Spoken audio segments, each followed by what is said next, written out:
ومن آياته أن يرسل الرياح مبشرات وليذيقكم من رحمته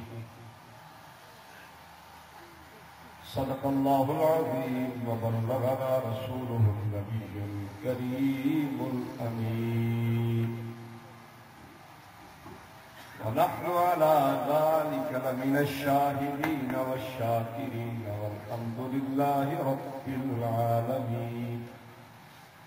اللهم صل على سيدنا ومولانا محمد وعلى آل سيدنا ومولانا محمد صلاة تكون للنجاة وسيلة ولعلو الدرجات كفيلة، صلاة تحل بها العقد وتفرج بها الكرب.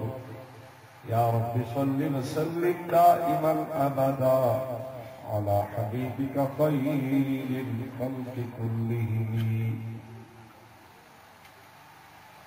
اس کا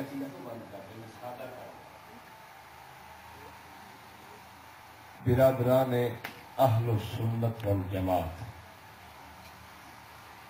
آپ نے نماز جمعہ سے پہلے برادر مکرم محقق الحسن حاضر نوجوان حضرت علامہ مفتی عبدالواحد صاحب زیدہ معالیہ المبارکہ ان کا بیان سنا. یقیناً آپ حضرات کے ایمانوں کو فائدہ ہوا اور آپ کے قلوب کو بھی انوارات الہیہ سے استفادہ ہوا ہوگا. آج کی ہماری اس گفتگو کا عنوان ہے سیرت رحمت للعالمین صلی اللہ تعالی علیہ وسلم.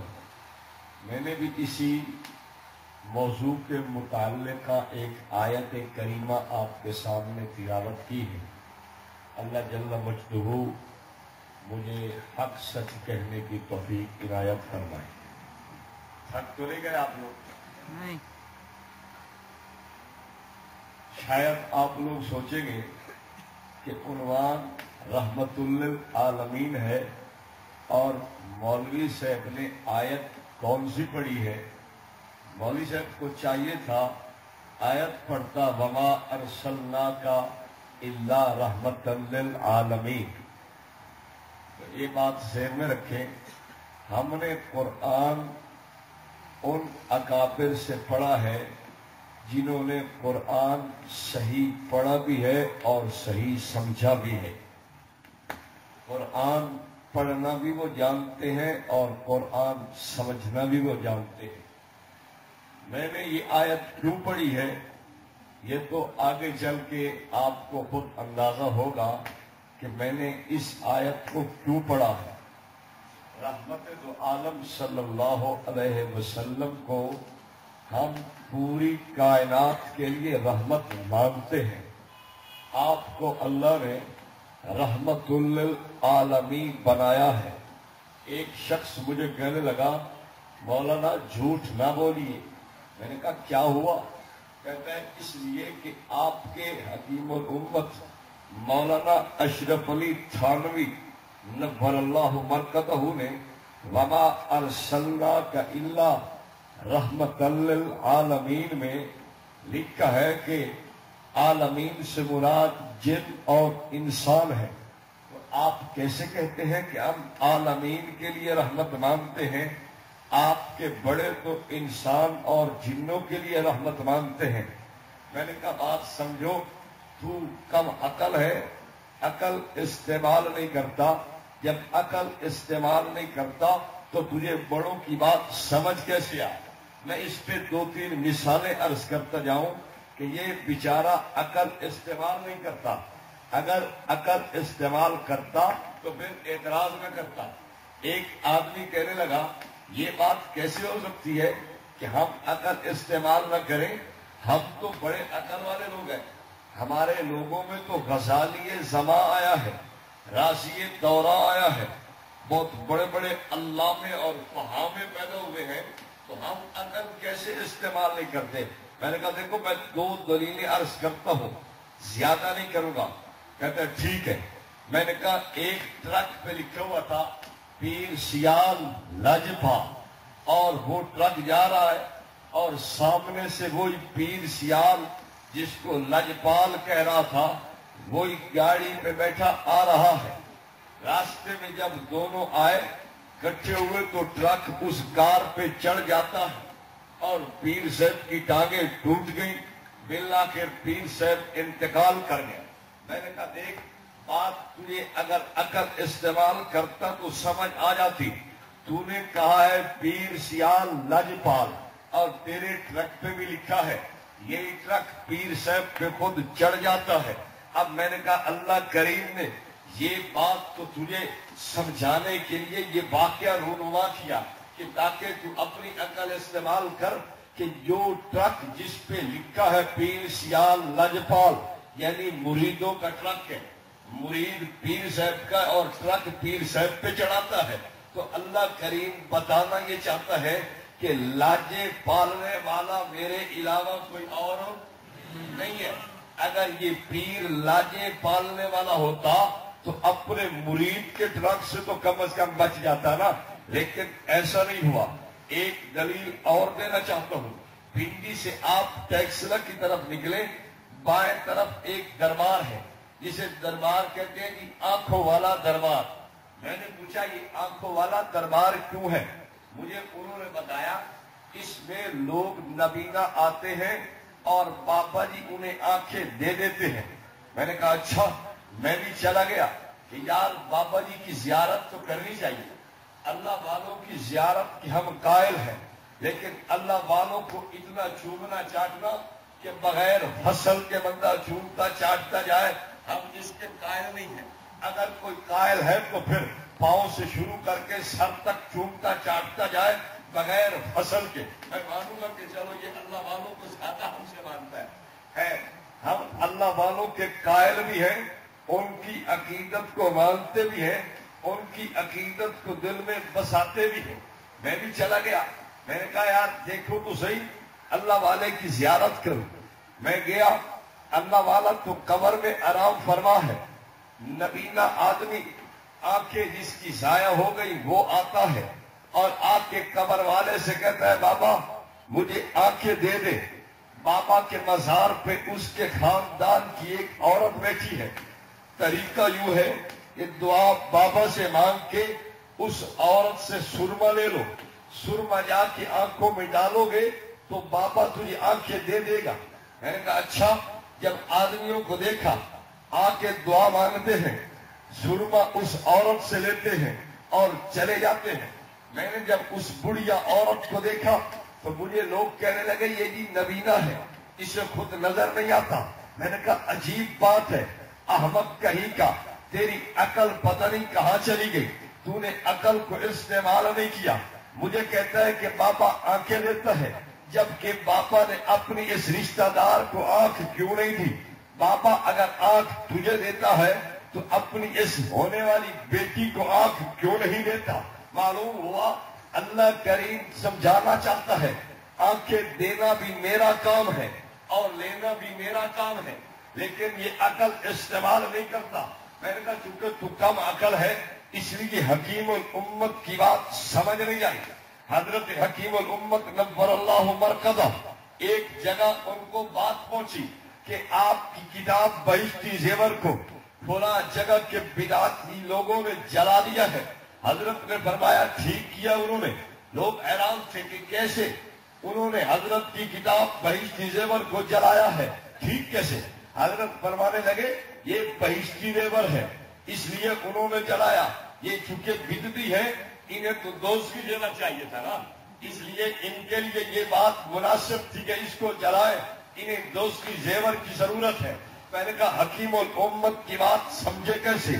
حکیم الامت کی بات سمجھنا چاہتا ہے جا پیر مہر علی شاہ صاحب سے پوچھ لے، مہر منیر کے صفحہ 268 پہ لکھا ہے، حضرت پیر مہر علی شاہ صاحب کا خلیفہ لکھتا ہے، مولوی فیض احمد گولر بھی لکھتا ہے۔ کیا کہتا ہے؟ کہتا ہے کہ مولانا اشرف علی تھانوی ہر مسئلہ کو شرعی نقطہ نگاہ سے دیکھنے کے عادی تھے. میں نے کہا اب بتا، تیرے پیر صاحب تو حضرت تھانوی کی تعریف کریں لیکن تجھے حضرت تھانوی اچھے نہیں لگتے، لیکن تیری عقل کمزور ہے اس لیے تجھے حضرت تھانوی کی بات سمجھ نہیں آئی. میں نے کہا اس پہ میں کئی مثالیں دے سکتا ہوں، آپ سمجھیے. دیکھیں کہ یہ دھوپ رب نے انسان کے لیے نکالی ہے، لیکن اس انسان کے علاوہ اس دھوپ سے فائدہ اور چیزوں کو بھی ہو رہا ہے. اس طرح دیکھیے، اللہ نے ہوا انسان کے لیے چلائی ہے، اس انسان کے لیے چلنے والی ہوا سے فائدہ انسان کے علاوہ اور مخلوقات کو بھی ہوتا ہے. رات کو چاند چمکتا ہے، یہ انسان کے لیے ہے، لیکن اس چمکنے سے فائدہ اور چیزوں کو بھی ہوتا ہے. حضرت مولانا قاسم نانوتوی رحمت اللہ علیہ کے پاس ایک آدمی آیا، کہنے لگا حضرت یہ جو لوگ کہتے ہیں ہمیں اللہ والوں کے قدموں میں دفن کرنا، تو اس کا کیا فائدہ ہوتا ہے؟ حضرت مولانا قاسم نانوتوی رحمت اللہ علیہ نے شاگرد سے فرمایا مجھے پنکھا چلو. جب وہ پنکھے سے ہوا دینے لگا، حضرت فرمانے لگے تجھے ہوا آ رہی ہے؟ کہتا ہاں ہاں مجھے بھی آتی ہے. حضرت نے فرمایا یہ تجھے تو ہوا نہیں دے رہا، ہوا تو مجھے دیتا ہے.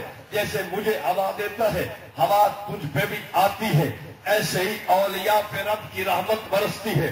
ان نیک لوگوں پہ رحمت کے برسنے سے جو قریب مدفون ہے ان کو بھی اس رحمت سے فائدہ ہوتا ہے. تو میں نے کہا دیکھو، جب اللہ کریم نے جنوں اور انسانوں کے لیے رحمت دو عالم صلی اللہ علیہ وسلم کو رحمت للعالمین بنایا ہے، تو ان کی وجہ سے ساری کائنات پہ اندر چونکہ آپ دیکھیں انسان موجود ہے، دنیا کا کوئی خطہ دیکھے انسان موجود ہے. جب انسانوں پہ حضور کی رحمت ہے تو پھر انسانوں کے صدقے ساری کائنات پر حضور کی رحمت ہے. تو میں نے کہا تیرا اعتراض بنتا نہیں ہے، تجھے سمجھ بات نہیں آئی، اعتراض حکیم الامت پہ کرتا ہے. میں نے کہا اگر جلالین پڑھ لیتا، حضرت مولانا جلال الدین نے اس مولانا امام سیوطی رحمہ اللہ نے اس بات پہ بات نقل کر دی ہے. حضرت تھانوی نے ترجمہ جلالین والا لکھا ہے. اگر حضرت تھانوی رحمت للعالمین کے منکر ہے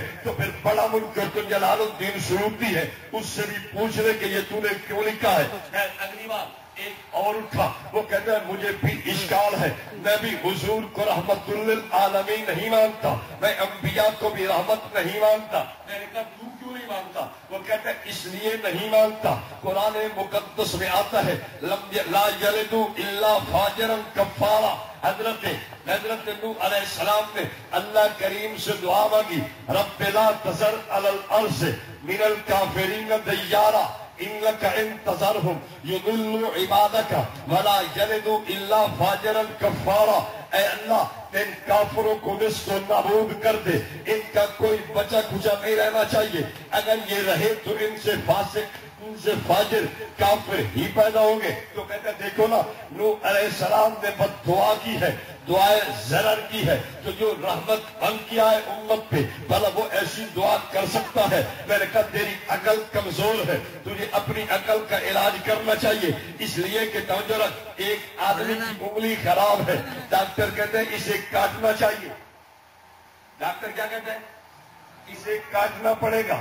اگر یہ نہ کٹی تو پھر تیرا باقی جسم بھی کیا ہوگا؟ کینسر زدہ ہونا شروع ہو جائے گا. باقی تیرے جسم کے اندر بھی یہ جراثیم سرایت کرنے لگ جائیں گے. اس لیے تیری انگلی کو کاٹنا پڑے گا. میں آپ سے پوچھتا ہوں یہ ڈاکٹر عذاب ہے یا رحمت ہے؟ کیوں جی آپ کہو گے ڈاکٹر بڑا عذاب ہے یار، یہ کہو گے؟ آپ کہو گے نہیں ڈاکٹر رحمت ہے.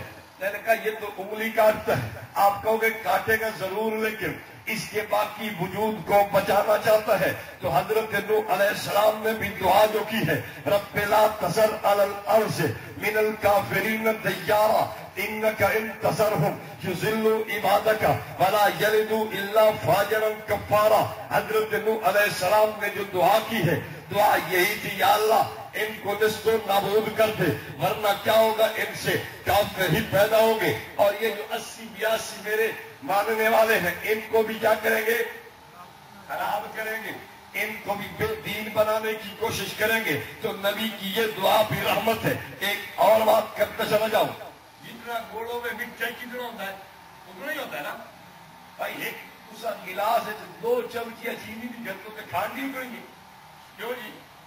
وہ چینی جگ میں تو پوری نہیں آئے گی نا. جتنا محنت انسان کرتا ہے اسی کے بقدر بدلہ بھی اسے ملتا ہے. ایک آدمی نے 6 جرم کیا تو اس کو سزا بھی اور 6 جرموں کی ملنی ہے نا, 10 کی تو نہیں ملنی. ایک آدمی نے 2 مرتبہ شراب پی ہے تو اس کو 2 مرتبہ شراب کا عذاب ملے گا, 10 مرتبہ والا تو نہیں ملے گا نا. کیوں جی؟ ایسے ہی ہے نا بات. ایک آدمی نے 2 دفعہ چوری کی ہے تو قیامت میں اسے 2 دفعہ چوری کا عذاب ہوگا. قبر میں اس کی چھترول 2 دفعہ والی ہوگی نا, 10 والی تو نہیں ہوگی نا. کوئی یہ کہہ کہ نہیں جی اب 10 والی ہوگی, نہیں. حضرت نوح علیہ السلام کا یہ بات کہنا رب لا تذر علی الارض من الکافرین دیارا, میں سمجھتا ہوں یہ مومنوں کے لیے بھی رحمت ہے, یہ کافروں کے لیے بھی رحمت ہے. آپ کہو گے کیسے؟ میں نے کہا دیکھ رہا. حضرت نوح علیہ السلام سوچتے ہیں یا اللہ اگر یہ زندہ رہے تو پھر کیا ہوگا؟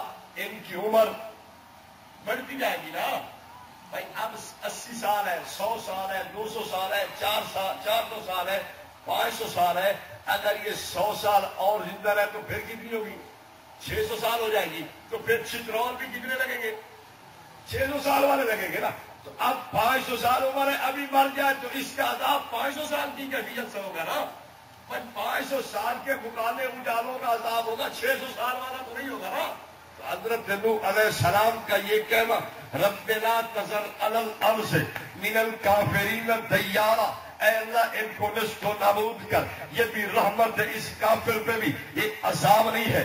ایک بات اور یاد رکھنا, ایک اور آدمی بیٹھا تھا, وہ مجھے کہتا چلو مولانا مجھے بات سمجھ آئی ہے لیکن آپ نے یہ بات کیوں پڑھی ہے؟ وَمِنْ آيَاتِهِ أَن يُرْسِلَ الرِّيَاحَ مُبَشِّرَاتٍ وَلِيُذِيقَكُم مِّن رَحْمَتِهِ. میں نے کہا تیری عقل کے علاج کے لیے پڑھی ہے. کہتا کیا مطلب؟ میں نے کہا توجہ رکھنا, تو نے ابھی مجھے دلیل دینی ہے. کہتا ہے کہ رحمت للعالمین حضور ہے, چونکہ قرآن کہتا ہے وَمَا أَرْسَلْنَاكَ إِلَّا رحمت للعالمین, اور دوسری طرف قرآن کہتا ہے ان رحمت اللہ قریب من المحسنین. تو دونوں آیتوں کو ملاؤ تو کیا بنا؟ حضور ہر جگہ موجود ہے. میں نے کہا تمہیں یہی کہنا ہے؟ کہتا ہاں میں نے کہنا تو یہی تھا. میں نے کہا توجہ کر, تیری اسی عقل کے علاج کے لیے تو میں نے آیت پڑھی ہے تاکہ تو اس آیت کو پیش نہ کر سکے. میں نے کہا قرآن نے یوں بھی تو کہا ہے نا وَمِنْ آيَاتِهِ أَن يُرْسِلَ الرِّيَاحَ مُبَشِّرَاتٍ وَلِيُذِيقَكُم مِّن رَحْمَتِهِ. اللہ کریم بارش اپنی رحمت کو بھیجنے سے پہلے ٹھنڈی ہوائیں چلاتا ہے.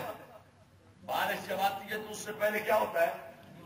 ٹھنڈی ہوا چلتی ہے. بارش کو قرآن کیا کہہ رہا ہے؟ وہ کیا ہے؟ رحمت ہے. کیا ہے؟ رحمت. اب میں نے کہا مجھے ایک بات سمجھا, بارش رب کی رحمت اور قرآن کہتا ہے اللہ کی رحمت نیکوکاروں کے قریب ہے. اب بتا بارش بھی حاضر ناظر ہے. بارش کو مان لے, کہتا ہے گال ٹنگی گئی, گال تا لڑک گئی, گال تا پھنس گئی. میں کہا پھنستی نہیں. اس وقت کہ یہ ان لوگوں کے ہاتھ سے چلوتی ہے جنہوں نے ہاتھ سے اکابر دیوبند کا دعویٰ ہے, اور یہ ان کے ہاتھ میں ہے. یہاں تیرے پاس پہنچے گی تو بات میں لٹکنا ہے, پھنسنا ہے بات میں. میں نے کہا تیری بات کا جواب میرے ذمے, میری بات کا جواب تیرے ذمے. کہتا ٹھیک ہے. میں نے کہا سونا تو نے کہا تھا نا رحمت دو عالم صلی اللہ علیہ وسلم کو اللہ نے رحمت للعالمین بنایا ہے, اور قرآن کہتا ہے ان رحمت اللہ قریب من المحسنین. اللہ کی رحمت قریب ہے مسلمانوں کے, نیککار لوگوں کے. تو حضور ہر جگہ موجود ہوئے. میں نے کہا اب سن میری بات, رحمت کئی طرز کی ہوتی ہے. ایک رحمت باپ ہے بیٹے کے لیے, ماں رحمت ہے اپنی بیٹیوں کے لیے, پیر رحمت ہے اپنے مریدوں کے لیے, استاد رحمت ہے اپنے شاگردوں کے لیے, علماء رحمت ہے اپنے معتقدین کے لیے, اور میاں مولانا جناب امام مسجد رحمت ہے اپنے مقتدیوں کے لیے. مقتدی سمجھتے نہیں امام کی رحمت, یہ سب دنیا سے بیان ہے. خدا دعا مولوی واہ اپنے منہ میاں بٹھو بڑے بیٹھے اللہ کی رحمت بنے دیا مولوی. سب مولوی نوکر سمجھتے ہو اپنا انجے کا مولوی نوکر مولوی صاحب جھاڑو نو لایا تو اینج بنائی بیٹھے بھائی نے نوکر چھوڑے مطلب سارے شاپر پڑے ہوئے آپ نے کیا کیا اور یہ عالم رحمت بن کے آیا ہوا ہے آپ کے پاس سمجھو تو نہ سمجھو تو پھر تو مزہ ہی کوئی نہیں پھر تو مطلب اس بات پہ گفتگو کرنے کی ضرورت ہی نہیں ہے اس عالم کو رحمت سمجھو تبلیغی جماعت والوں سے پوچھو ایسے ایسے علاقوں میں گئے وہ کہتے تھے لوگوں یار ہمارا جنازہ تو تم زندگی میں ہی پڑھاتے جاؤ کیوں ایسے کتنے پورے پر جنازے جنازے کہہ نہیں پڑھا اور تو سلامت ہے یا نہیں مولوی کیوں جی مولوی رحمت ہے یا نہیں ہاں جب آپ کا کوئی رشتہ دار فوت ہو جاتا ہے تو اب نہلانے کے لیے تو مولوی کی ضرورت پڑتی ہے جنازہ پڑھنا مولوی سے بتاؤ جی کہ ختم پڑھنا بات مولوی ہے ختم نہیں پڑھتے آپ لوگ ختم ہوتا ہے آپ کے علاقوں میں ایک آدمی مجھے کہنے لگا ہماری صاحب کتابوں میں لکھا ہوا ہے ختم میں نے کہا سیدھی سی بات کرتا ہوں اور میں کچھ نہیں کرتا مجھے کسی کتاب میں معتبر کتاب میں جو ختم تو پڑھتا ہے وہ مجھے دکھا دے خدا کی قسم تیرا مسلک قبول کر لوں لیکن ایک ڈگری شرط نہیں اور بھی ڈالے وہ بھی چھوڑ رہا جو ادھی شرط سنو میں کہ مسلک کی قبول کرے صاحب رشتہ تیرا قبول کرے صاحب کیوں بھائی ہوں جی میں بریلوی ہونا تو جو بن گیا تو سماڑی میری کھو نہیں رہی اور میں کیا کرے صاحب سماڑی تو بنے مولوی صاحب تو دیوبندی آؤں سواری تین تو دیتی آئی تو بریلوی ہو گیا یہ سانو دیتی بھائی میرے سامنے سواری تو واپس بھی لے رہی انہوں نے مولانا صاحب آپ دیوبندی تھے عالم تھے ہم نے تو آپ کا خیال کیا کہ مسلک دیوبند سے آپ کا تعلق ہے ہم نے تو آپ کو رشتہ دیا تھا اب آپ بریلوی ہو گیا تو پھر برائے مہربانی یہ ہمیں دے دیں ہم اپنی بیٹی کو گھر لے جاتے نہیں آ رہا نا تو پھر میں کیا کرے صاحب میں اس لیے کہہ رہا ہوں پوری میری شرط ذہن میں رکھیں مسلک بھی قبول کروں گا اگلی گل تو ہم چنگی طرح آ گئی رکھو میں عرض کر رہا تھا میں نے کہا ناراضگی کی بات نہیں آپ مجھے ایک کتاب کا حوالہ دکھا دیں رحمت عالم صلی اللہ علیہ وسلم نے وہ ختم پڑھاؤ جو مولوی پڑھتا ہے خدا کی قسم ہے یہی بیٹھ کے بریلوی مسلک کا اعلان کروں گا لیکن زمین چمبت میں چمبت گل محمد خدا کی زمین کے اوپر جو ختم وہ پڑھتا ہے پڑھتا کیوں ہے میں نے کہا اس لیے پڑھتا ہے آپ لوگوں کو یہ سمجھانے کے لیے کہ ایصال ثواب کرنا ہر آدمی کے بس کی بات نہیں ہے اگر آپ کے بس کی بات ہو تو پھر آپ مولوی کو بلائیں گے بھائی ایک کام آپ خود کر سکتے ہیں تو آپ مولوی کو بلائیں گے مثلا ایصال ثواب ہے میں اس کی ایک تو مثالیں آپ پر کرتا ہوں مجھے یہ بتائیں مدرسہ مقررہ اللہ اسے جلدی جلدی تکمیل کے مراحل تک پہنچائے آپ حضرات کاغذ کوشش بھی اس میں لگ جائے تو بہت بڑی قدر کی بات ہے ایک آدمی نے سوچا اس نے کہا مولانا عزیز اللہ صاحب دعوت برکاتہ العالیہ مدرسے کی تعمیر میں ضرورت ہے ان کو مولانا کتنے گٹو چاہیے سیمنٹ کے مولانا نے کہا یار 100 گٹو تو لگ جائے اس نے کہا میں دوں گا اب مجھے آپ بتائیں ان 100 گٹوؤں پر مولانا نے ختم تو نہیں پڑھنا یہ پڑھنا اب ثواب ہوگا یا نہیں ایک اور آدمی اٹھا کہتا مولانا ریت کتنی چاہیے یا 4 ٹرالیاں اس نے کہا میں دوں گا ایک اور اٹھا کہتا اینٹ کتنی چاہیے مولانا نے کہا 20,000 اس نے کہا میں دوں گا مولانا بجری کتنی چاہیے اتنی اس نے کہا میں دوں گا مولانا سریا کتنا چاہیے وہ اتنے ہزار کا اتنے لاکھ کا اس نے کہا میں دوں گا وہ سارے سنگے اینٹ ریت بجری روڑا اس پہ ختم تو پڑا گیا ثواب پہنچا یا نہیں پہنچا اب اگر چیزیں دینے سے ثواب مل جائے تو مولوی کی ضرورت پڑے گی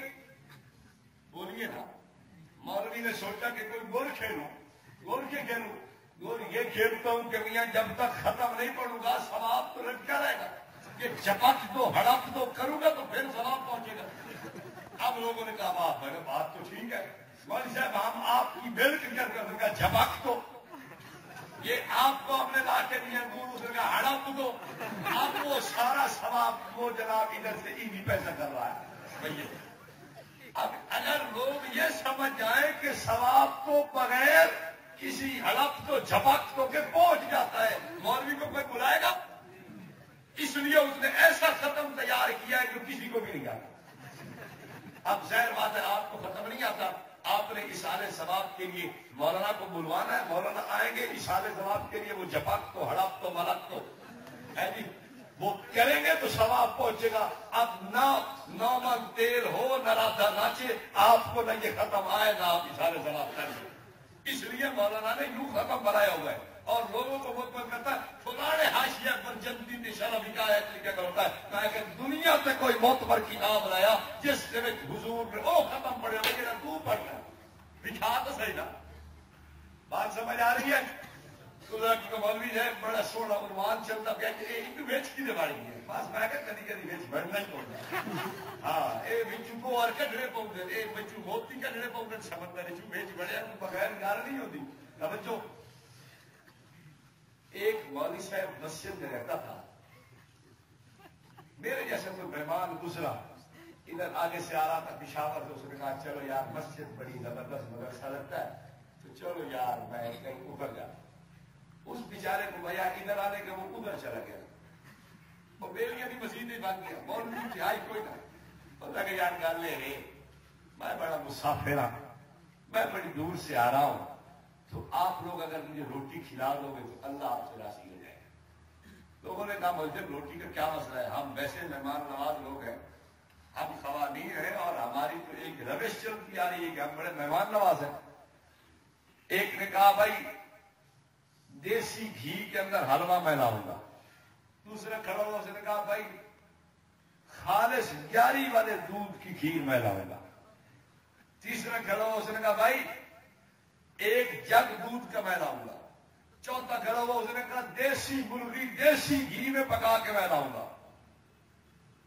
چلے گئے، وہ لے آئے پکا کے، اس نے کھایا، اللہ کا شکر ادا کیا، اور کھانے کے بعد اس نے برتن کونے میں رکھ دیے، اتنے تک مولوی صاحب بھی آ گئے مسجد میں، وہ باہر گئی وہ تھا اپنے کام کے لیے، جب اس نے دیکھا برتنوں کو اور ادھر مہمان کو دیکھو، اس نے کہا ہوئے ہوئے ہوئے ہوئے، اس نے جب برتن دیکھا دیسی گھی کا حلوہ، مجھے تو یہ ڈالڈا کھلاوے اور اس مہمان کو دیسی گھی، اچھا یہ کھیر ہے، بڑی بمباٹ ہے یار۔ پھر اس نے جو ہڈی اٹھا کے دیکھی، اسے کہا بریلر تو نہیں ہے، دیسی، ہاں دیسی گھی میں اتنا بڑا جگ دودھ کو اس نے مولانا نے سامان اٹھانا شروع کر دیا، ایک بیگ میں ڈالنے لگے، لوگ کٹھے ہو گئے، انہوں نے کہا مولانا بات کیا ہے؟ وہ کہتا میں نہیں میں جا رہا، اور بات کو وجہ تو ہوگی، نہیں میں تو جا رہا، ورنہ بات بتائیں تو صحیح، تو مسئلہ کیا بنا ہے؟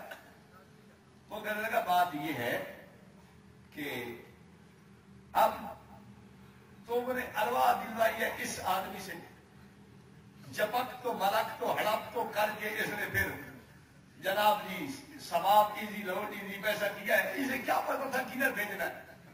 مجھے پتا تھا کتنی روحیں ہیں، کتنا ان کو حصہ دینا ہے، کتنے حصوں میں تقسیم کرنا ہے، یہ مجھے تو پتا تھا، اس کو نہیں پتا تھا۔ انہوں نے کہا اچھا پھر کیا ہوا؟ کہتا ہے روحیں سوٹے اٹھا کے میرے پیچھے لگی ہوئی ہیں، وہ روحیں تو بہت بڑے بڑے جناب انہوں نے ہتھیار ہاتھوں میں لیے ہوئے ہیں، بڑے بڑے جناب جی ہے جنڈ کے چائے ہونا، تو میرے تو پچھو میری تو مغرب ملنگیاں کھڑی ہیں، میں نہیں ڈالتا اسے، وہ تو مجھے مار رہی ہیں۔ وہ سمجھ گیا، انہوں نے کہا مولانا ناراض نہ ہو، ہمارے باپ کی توبہ، ہم آئندہ کسی مہمان کو کچھ دے جائیں، آپ تشریف نہ لے جائیں، ہم آئندہ کسی مہمان کو 1 روپے کی چیز بھی دے جائیں تو پھر سانوں کو چلی مولوی صاحب اور مہربانی چاہیے۔ مولانا خوش ہوگا، ٹھیک ہے، تو آپ کو بات سمجھ آئی؟ یہ اینٹ روڑا بجری چلو ادھر ہمیں نہ دو ان کو دے دو تو مولوی جب ختم پڑے گا، ہے کوئی نہیں پڑتا ختم، کوئی نہیں پڑتا۔ کبھی سیمنٹ کی جو ہے نا ریڑھی پہ اور بجری کی ٹرالی پہ مولوی صاحب کو ختم پڑتے ہوئے آپ نہیں دیکھو گے، ازما کے دیکھ لیں، کولیاں شریعت ختم پڑتا ہے، یہ قلعے کے اندر ہوئی سیدھیاں شریعت اس سے تو ختم ہے تو اس نے جو نہیں بجری لڑتی ہے مولوی صاحب لکیر پہ ختم پڑ پتہ لگے. میں نے تو ایک جگہ مولوی کو یوں مشورہ دیا, میں نے کہا مولانا آپ چونکہ اب عمر رسیدہ ہیں, بوڑھے آدمی ہیں, تو دو شرطیں اور رکھ, کیونکہ میری تو بھائی وہ بھائی ہے نا ہمارا, یہ ٹھیک ہے کمرہ رملہ ہو سکتا ہے لیکن ہے تو بھائی. میں اس کا مشورہ دے کے آیا, میں نے کہا ایسا کرو آپ ختم پڑا کرو, ان سے کہو کہ باپا جی کی گاڑی کی چابی ختم میں رکھو, باپا جی کی جو بھینس تھی وہ بھی یہاں ختم میں لے آؤ, باپا جی کی جو زمین تھی اس کے کاغذ بھی ختم میں لے آؤ, باپا جی کی جو گاڑی ہے اس کی چابی بھی, بابا جی کی کوٹھی کے کاغذات بھی. ایسا ختم دنیا میں بتاؤ. مولوی اگر ایک ہی پڑھ لے تو ساری زندگی اس کے بارے نیارے نہیں ہو جائیں گے. ایک آدمی مجھے کہا کہ مولوی صاحب رہ تو نہیں بیگم نہیں, وہ لے جانے بتا سکے کریں تھوڑی ثواب دی دے, میں گل نہیں کرتا, میں اپنا ترکا بابے مولوی دے چھوڑو, میں بھی گل نہیں کر رہا. توجہ, میں عرض کر رہا تھا, میں نے کہا مولوی مجھے کہنے لگا کہ دلیل دو, تو میں عرض یوں کرنے لگا کہ استاد شاگرد کے لیے رحمت, عالم محلے والوں کے لیے رحمت, باپ بیٹوں کے لیے رحمت, ماں بیٹیوں کے لیے رحمت, نبی امت کے لیے رحمت, اور رحمت دو عالم صلی اللہ علیہ وسلم ساری کائنات کے لیے رحمت. ایک چراغ ہے, ایک موم بتی ہے, ایک بلب ہے اور ایک ستارہ ہے. روشنی میں فرق ہے یا نہیں ہے؟ روشنی میں فرق ہے. اور ایک چاند ہے اور ایک سورج ہے, روشنی میں فرق ہے. میں نے کہا دیکھو نا, بلب جلتا ہے تو کچھ اندھیرا چھٹ جاتا ہے, چراغ جلتا ہے تو کچھ اندھیرا چھٹ جاتا ہے. اور آگے چلیے, ایک دیا سلائی جلتی ہے تو کچھ اندھیرا چھٹتا ہے, ستاروں کی وجہ سے کچھ چھٹتا ہے, چاند کی وجہ سے کچھ اور چھٹ گیا, اور سورج کی وجہ سے ساری کائنات سے اندھیرا ختم ہو گیا. میں نے کہا اسی طرح کائنات ساری ایک دوسرے کے لیے رحمت ضرور ہے, کوئی اپنی اولاد کے لیے, کوئی محلے والوں کے لیے, کوئی شاگردوں کے لیے, کوئی مریدوں کے لیے, کوئی اپنی امت کے لیے, اور پورا کائنات کے لیے بھی کوئی رحمت بن کے آیا ہے. یہ عقائد عالم مثل سورج ساری کائنات کے لیے رحمت ہے. میں نے کہا اگلی بات سن, کیا حضور ساری کائنات کے لیے رحمت؟ سورج تو ایک جگہ ہے, سورج اور اس کی روشنی, آقا بھی ایک جگہ ہے اور رحمت ساری کائنات میں. اب مجھے بتا, ان رحمت اللہ قریب من المحسنین کا جواب ہوا یا نہیں ہوا؟ جواب ہو گیا. مولوی کے پاس اب جواب نہیں. اس پہ ایک بات اور کرتا چلا جاؤں.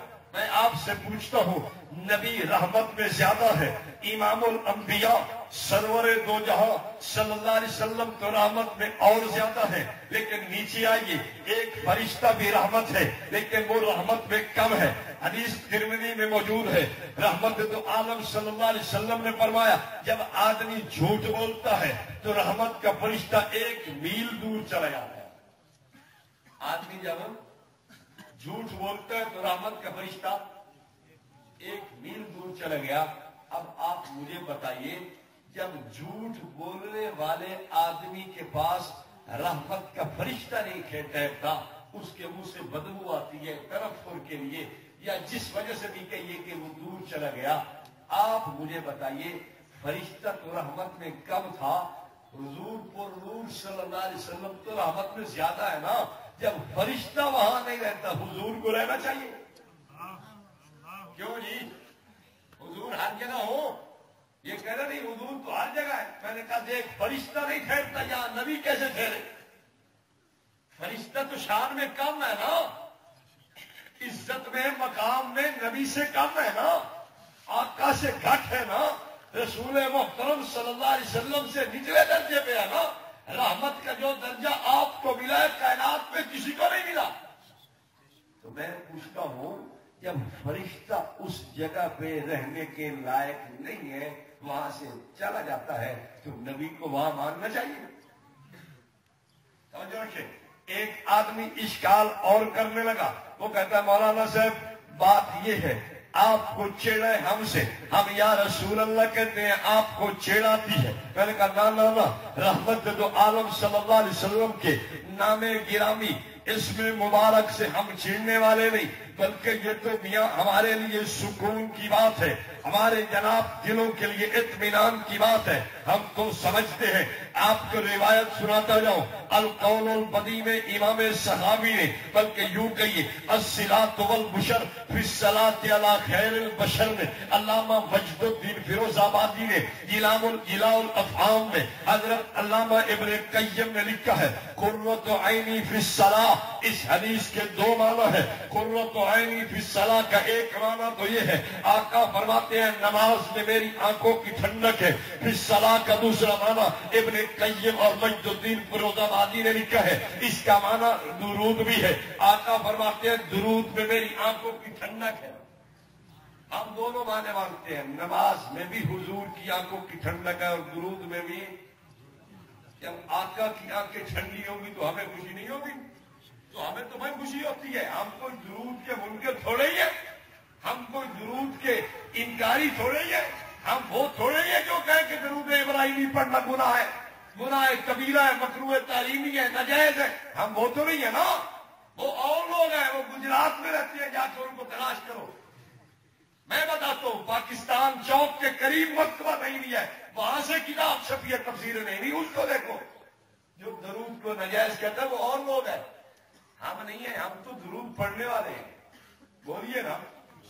یہ درود تو ہمیں نبوت نے خود سکھایا ہے، آقا کی زبان مبارک سے نکلا ہے۔ ہم کیسے کہہ سکتے ہیں کہ درود پڑھنا گناہ ہے؟ ہم نہیں کہتے، یہ وہ اور لوگ ہیں، ان کو تلاش کرو۔ اگر تمہیں زحمت ہو تو میں بتا سکتا ہوں اس کا نام اقتدار احمد نعیمی ہے، احمد یار نعیمی کا بیٹا ہے۔ کتاب تفسیر نعیمی ہے، جلد 16 ہے، صفحہ 110 ہے، تنقیدات تنقیدات علی مطبوعات صفحہ 210، اس پہ ایک ہی رائٹر اور مصنف جا کے تلاش کر کتاب کو، یہ کتاب میں لکھا ہے، یہ تو بات تم خود تلاش کرو۔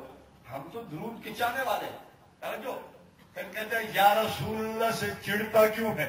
میں نے کہا میں تو نہیں چڑھتا بھائی، میرا تو سکون ہے، میرا تو اطمینان ہے، میں تو اس جملے سے پیار کرتا ہوں، لیکن بات ادب کی ہے۔ میں کہتا ہوں ادب اور ایمان سیکھنا ہے تو حضور کے صحابہ سے سیکھ لے، لیکن تجھے یہ بات سمجھ نہیں آتی۔ کہتا ہے کیا مطلب؟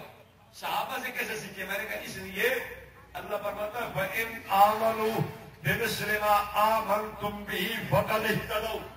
ایمان لانا ہے تو کیسے لاؤ؟ بولو چھکے بیٹھے ساڑھے مجمے کا بڑا فرق ہے، ساڑھا مجمع بلندہ نال ہے، تو سچو پر نعرے تکبیر، نعرے تکبیر، شان رسالت، عظمت صحابہ، سر بکف سر بلند، سر بکف سر بلند، نعرے تکبیر۔ ضرور نہیں ہے، اتنا وقت ہو گیا جلسہ سن کر سنتے تو پتہ ویسے تھک جاتا ہے انسان۔ آپ مطلب کمزور ہے، خلق الانسان ضعیفہ، انسان کمزور ہے تو کمزور آدمی ہے تو پھر تھکنا چاہیے، یہ انسان کی صفت ہے۔ کوئی بات نہیں، مجھے گیلا نہیں ہے، لیکن میں یہ کہہ رہا ہوں کہ ہمارے علاقوں پنجاب میں مجمع ساتھ ساتھ بیدار رہ کے چلتا ہے، ساتھ ساتھ آپ غور و خوض کر کے بڑی انتہائی توجہ سے سنتے ہیں، یہی ہے نا؟ ہاں ہاں ٹھیک ہے، یہ توجہ رکھے، مجھے کوئی اعتراض نہیں ہے، توجہ سے سنے سے سو نہ جائے گا کہ یہی خیال ہے۔ توجہ کرتے کرتے کہیں زیادہ ہی مراقبے میں نہ آپ چلے جائیں، بس تھوڑا توجہ میری طرف رکھے، بس تھوڑی نیند کرے، کوئی توجہ میری طرف ہو، بس نظام چلے گا انشاءاللہ، جلدی آپ کی جان چھوڑ لے رہا۔ میں عرض کر رہا تھا، کیا کہہ رہا تھا؟ بات ذہن میں ہے؟ ہاں چڑ نہیں ہے مجھے، میں تو کہتا ہوں فَإِنْ آمَنُوا بِمِثْلِ مَا آمَنْتُمْ بِهِ فَقَدِ اهْتَدَوْا، کہ ایمان ویسے لاؤ جیسے صحابہ لائے، صحابہ کی طرح نبی پاک کو مانو، حضور کی عقیدت ادب احترام یہ ایمان ہے، اس کو ایمان کہتے ہیں۔ ایمان سیکھنا ہے تو صحابہ سے سیکھ۔ میں نے کہا دیکھ ادب احترام حضور کا، رحمت دو عالم صلی اللہ علیہ وسلم کا قرآن نے سکھایا ہے، صحابہ کی طرف رجوع کا بھی حکم دیا ہے۔ ایک جگہ قرآن کہتا ہے لا تجعلوا دعاء الرسول بینکم کدعاء بعضکم بعضا، ایمان والو جیسے آپس میں ایک دوسرے کو پکارتے ہو، حضور پر نور صلی اللہ علیہ وسلم کو یوں نہ پکارنا۔ آپس میں ہم کیسے کہتے ہیں او میاں انا راشا، کیسے کہتے ہو آپ؟ او میاں، او بھائی، او غلام حسین، ایک منٹ ٹھہرنا میں آ رہا ہوں ادھر تجھے ملنا ہے، ایسے کہتے ہیں یا نہیں کہتا؟ دور سے بھی پکارتے ہیں اور نام لے کے بھی، قریب سے بھی نام لے لیتے ہیں اور کہتے ہیں یار بھائی عرفان صاحب مجھے آپ سے ایک کام تھا، مفتی صاحب میں آپ کی خدمت میں آیا تھا ملنے کے لیے۔ تو ہم نام لے کے بھی ایک دوسرے کو خطاب کرتے ہیں اور دور سے بھی کرتے ہیں یا نہیں کرتے؟ یا میں ویسے ہی کہہ رہا ہوں؟ تو قرآن کا لا تجعلوا دعاء الرسول بینکم کدعاء بعضکم بعضا، ایمان والو یوں نہ کرنا جیسے آپس میں نبی کو، جیسے آپس میں ایک دوسرے کو پکارتے ہو، آپس میں ایک دوسرے کے ساتھ بات کرتے ہو حضور کے ساتھ یوں۔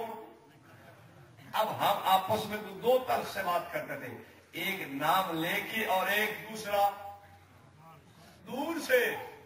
بولو، میں تو کہتا ہوں ادب سکھاؤ لوگوں کو کہ میاں حضور علیہ السلام کو نام لے کے بھی نہیں پکارنا اور دور سے بھی، بولو تو یار، دور سے بھی نہیں پکارنا۔ میں کہتا ہوں اس لیے اللہ کا قرآن کہتا ہے وَإِنْ آمَنُوا بِمِثْلِ مَا آمَنْتُمْ بِهِ فَقَدِ اهْتَدَوْا، ایمان صحابہ کی طرح لاؤ۔ صحابہ ایمان کیسے لائے؟ صحابہ کا حضور علیہ السلام سے عقیدت کا رشتہ کیسے تھا؟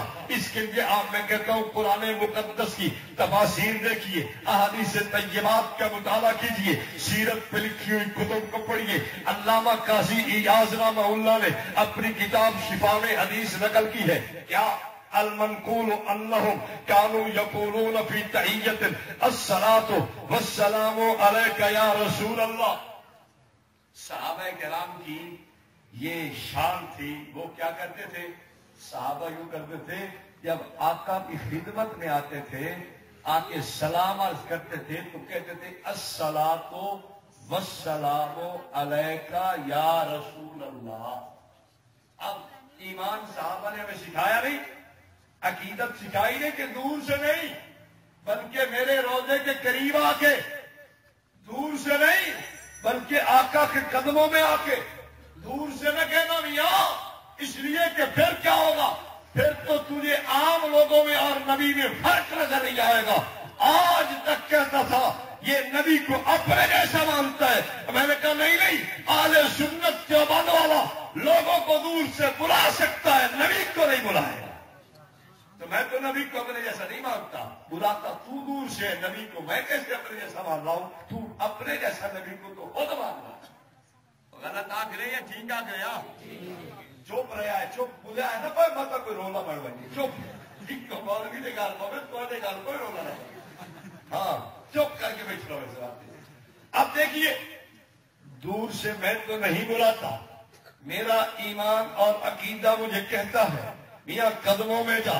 میں نے کہا دیکھ سیدنا بلال سے میں نے عقیدت سیکھی ہے، حضرت بلال کو خواب آیا، حضور فرماتے ہیں بلال یار ملنے نہیں آتا، بلال ملنے نہیں آتے۔ سیدنا بلال اٹھے اور چل پڑے۔ اب تین صورتیں تھیں، ایک صورت تھی اہل سنت دیوبند والی، ایک صورت تھی اہل بدعت والی، اور ایک صورت تھی پتھروں والی۔ پتھر والی ایک صورت ہے، پتھر والی صورت تو وہ آ گئی، حضور تو ہے اوپر، ادھر تو زندہ ہی نہیں ہے، اعلیٰ انجیل میں حیات فرمائے، ادھر زندہ ہے ادھر تو ہے ہی نہیں، تو میں آپ ادھر کیسے جاؤں؟ سوچنا چاہیے نہیں حضرت بلال کو، اگر پتھروں کا عقیدہ ٹھیک تھا تو پھر حضرت بلال کو سوچنا چاہیے میں اعلیٰ انجیل میں کیسے جاؤں؟ اچھا دوسروں سے پوچھو جو خوش ہو کے یہی تبلے بجا کے کہہ رہا سنا ہے کہ آپ ہر عاشق کے گھر تشریف لاتے ہیں، ہمارے گھر بھی ہو جائے چراغا یا رسول اللہ۔ میں نے کہا اگر تیرا عقیدہ ٹھیک تھا تو سیدنا بلال کو بھی جھنڈیاں وہیں لگا کے حضور کو گھر بلانا چاہیے تھا، لیکن کیا کیا حضرت بلال نے رضی اللہ تعالیٰ نے؟ سامان باندھا اور مدینہ طیبہ کی طرف حضور سے ملنے کا سفر کر رہے ہیں۔ آج دیر مواتی بھی زیادہ کہتا ہے، پتھری کہتا ہے حضور سے ملنے کی نیت سے سفر نہ کرو۔ میں کہا تیری گل من کتنا بلال آ جائے تو نہ میری من جبل جہان کی تیری حیثیت کے لیے چے نسبت خاکرابہ عالم پاک تیری حیثیت ہی ہو میرا کو جو وہ ساری زبانیں جا کر کتنے گٹا تے کتنے پر بکتا اپنی حیثیت دیکھ۔ تو کہتے سیدنا بلال کو چھوڑ دوں، کیوں چھوڑوں میں؟ بات سمجھ آ رہی ہے نا؟ حضرت بلال حضور کی نیت سے آ رہے ہیں مدینہ۔ تو میں کہتا ہوں کہ ہمیں بھی رحمت عالم صلی اللہ علیہ وسلم کی ملاقات کے لیے جانا چاہیے۔ امام مالک نے تو بات ہی ختم کر دی کہ یوں نہ کہا کرو کہ میں روضہ پاک کی زیارت کے لیے جا رہا ہوں، یوں کہا کرو کہ آقا سے ملنے کے لیے، آقا کی زیارت کے لیے۔ نعرہ تکبیر، میرا عنوان ہے یہ النبی، عقیدہ حیات النبی، سر بکف سر بلند، سر بکف سر بلند، نعرہ تکبیر۔ عنوان مفتی صاحب کا، میں تو ویسے بات آ گئی ہے، مفتی صاحب ہی ناراض نہ ہو کہ یار میری حاجت کی بڑھتا ہے۔ ایک تھانہ ہوگا نا، تھانہ کوئی مقدمہ ہو جائے تو پولیس کو فون کرو، کہتے بھائی اس تھانے کا مقدمہ ہمارے ہاتھ نہیں ہے۔ اگر وہ تھانے والا دخل دے گا تو کیوں دخل دیتا ہے؟ کیس ساڑھا تو تو بھیج کیوں بڑھے؟ میں اس لیے مفتی صاحب سے بات کر رہا ہوں کہ آپ کا کیس ہے، میں تو ویسے ہی ادھر بات چلتی رہی جو میں کر رہا تھا۔ خیر، حضرت بلال نے سفر کیا، بتایا کہ میاں میرا عقیدہ پتھروں والا بھی نہیں، میرا عقیدہ اہل بدعت والا بھی نہیں کہ میں کہوں کہ آقا تو اعلیٰ علیین میں ہے، میں یوں کہوں کہ یہی جھنڈیاں لگا کے جھاڑو دے کے یہی ایک حلوے کی پرات تیار کر کے میں کہتا ہوں آ گئے تاج والے۔ میں اگر یوں ہی کہہ دوں کہ میاں آپ ہر عاشق کے گھر تشریف لاتے ہیں، ہمارے گھر بھی ہو جائے چراغا یا رسول اللہ، میں یہی بلوا لیتا ہوں۔ سیدنا بلال سے میں نے عقیدت سیکھی ہے، میں نے کہا نانا آقا مدینہ میں ہے اور عاشق کو چل کے جانا چاہیے، بلوانا یا دور سے بھی پکارنا۔ ہم نے تو یہ سیکھا صحابہ سے۔ اب صحابی ایک رسول حضرت خبیب رضی اللہ تعالیٰ عنہ، فضائل اعمال میں لکھا واقعہ ان کا کیا؟ حضرت خبیب رضی اللہ عنہ نے جب کافر قتل کرنے لگے، وقت شہادت کو قریب سمجھا، ایک جملہ کہا، بہت دور ہے مدینہ طیبہ سے، بہت فاصلہ ہے، کئی میلوں کا فاصلہ ہے، وہاں کھڑے ہو کے سولی پہ ایک جملہ کہا۔ میں نے کہا اہل سنت دیوبند کا سینہ ٹھنڈا ہو گیا اور اہل سنت دیوبند کا عقیدہ بھی میرے سے سمجھ آتا ہے۔ کیا کہا؟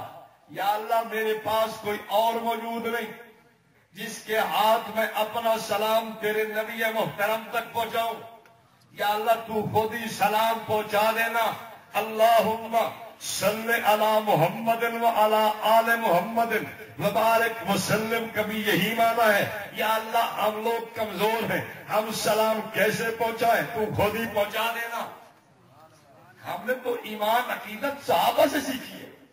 اب مجھے آپ بتاؤ یا رسول اللہ میں یہاں کیوں نہیں کہتا بیٹھ کے؟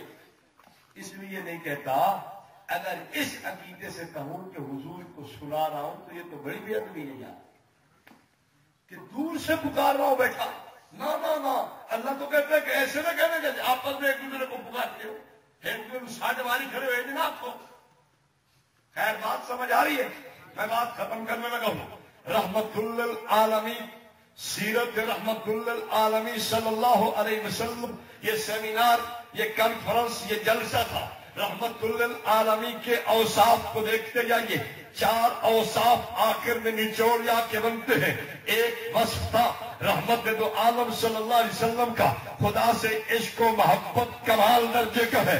اس عشق و محبت کی دلیل یہ ملتی ہے، اس عشق و محبت کی علامت یہ نظر آتی ہے، راتوں کا مصلے پہ رونا رحمت دو عالم صلی اللہ علیہ وسلم کا دیکھ لیجئے۔ میں نے کہا دیکھیے رحمت دو عالم صلی اللہ علیہ وسلم ساری رات مصلی پہ کھڑے کھڑے ایک آیت پڑھ کے روتے روتے رات گزار دیتے ہیں۔ ان تعذبہم فإنہم عبادک وإن تغفر لهم فإنک انت العزیز الحکیم۔ رحمت دو عالم صلی اللہ علیہ وسلم کا سچا ماننے والا امام اعظم امام ابو حنیفہ رحمت اللہ علیہ بھی ایک رات ساری رات مصلی پہ کھڑے کھڑے روتے روتے رات گزارتا چلا گیا اور یہ آیت پڑھتا ہے وَامْتَازُوا الْيَوْمَ أَيُّهَا الْمُجْرِمُونَ۔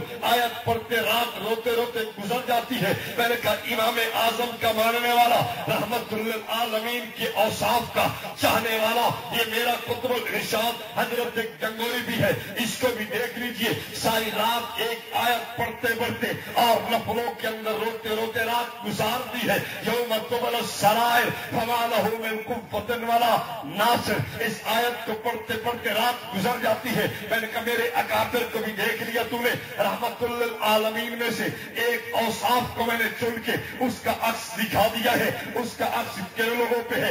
ایک تیرا امام تھا، ایک میرا امام ہے۔ میرا امام ساری رات مصلی پہ روتے روتے یوم تبل السرائر فما لہ من قوۃ ولا ناصر پڑھتے پڑھتے رات گزارتا ہے۔ تیرے امام کی بات آتی ہے، اٹھاؤ ملفوظات اعلیٰ حضرت، اس کی جلد 4 صفحہ 50 میں لکھا ہے۔ اعلیٰ حضرت فرماتے ہیں مجھے سنتے معاف ہے، مجھے سنتے پتہ نہیں وہ سنتا ہی معاف نہ کی کرو، مجھے سنتا ہی ہوتی ہے سنت مردوں کی سما سے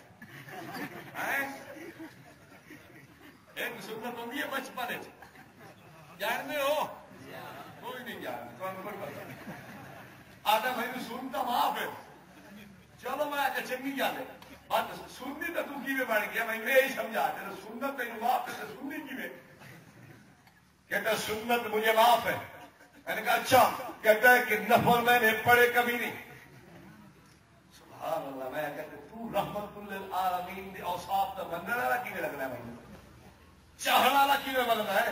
میں انہاں اوصاف کا عکس تیرے پہ نظر نہیں آتا پیا۔ میرے اکابر بھی دیکھیے، میں اگر اوصاف چھیڑتا چلا جاؤں بات لمبی ہو جائے گی، میں عرض یہی کر کے ختم کرنا چاہتا ہوں۔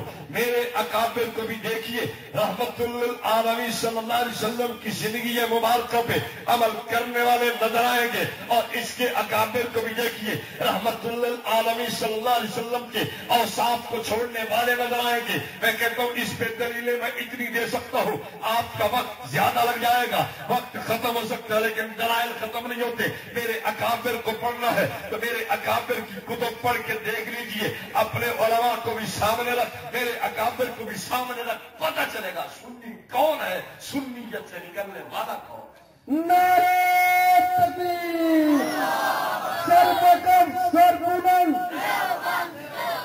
سر پکم سر بلند، نعرہ تکبیر۔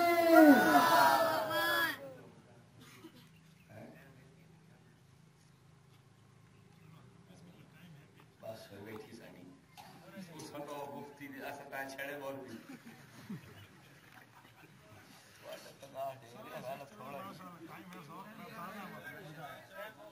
شروع ہے یہ تو بجلی تو نہیں چلتا بھائی توجہ۔ رحمت للعالمین صلی اللہ علیہ وسلم کے اوصاف میں دیکھتا ہوں، آپ کے اوصاف شریعت کی پاسداری ہے، شریعت پہ چلنا ہے، شریعت پہ رہنا ہے، شریعت پہ اپنے آپ کو چلانا ہے، شریعت سے ایک لمحہ کے لیے بھی باہر جانا برداشت نہیں ہے۔ میں عرض کرتا ہوں رحمت للعالمین کے اس وصف کو میں نے دیکھا ہے، میرے اکابر میں یہ وصف بالکل رحمت دو عالم صلی اللہ علیہ وسلم کی سیرت پہ چلنے والے انداز سے پایا جاتا ہے۔ حضرت شیخ الہند نور اللہ مرقدہ کو دیکھیے، حضرت مدنی کو دیکھیے، حضرت تھانوی کو دیکھیے، آپ کو سنت پہ چلنا نظر آئے گا۔ حضرت شیخ الہند کو حضرت تھانوی نور اللہ مرقدہ نے کانپور میں ایک جلسے کے اندر بلایا، مولانا لطف اللہ علی گڑھی بہت بڑے عالم تھے، ان کو بھی بلایا گیا، بلایا اس لیے کہ مولانا شیخ الہند کے علم کو دیکھ کے آج یہ آشش کر اٹھیں گے کہ شیخ الہند کا علم بڑا کمال ہے.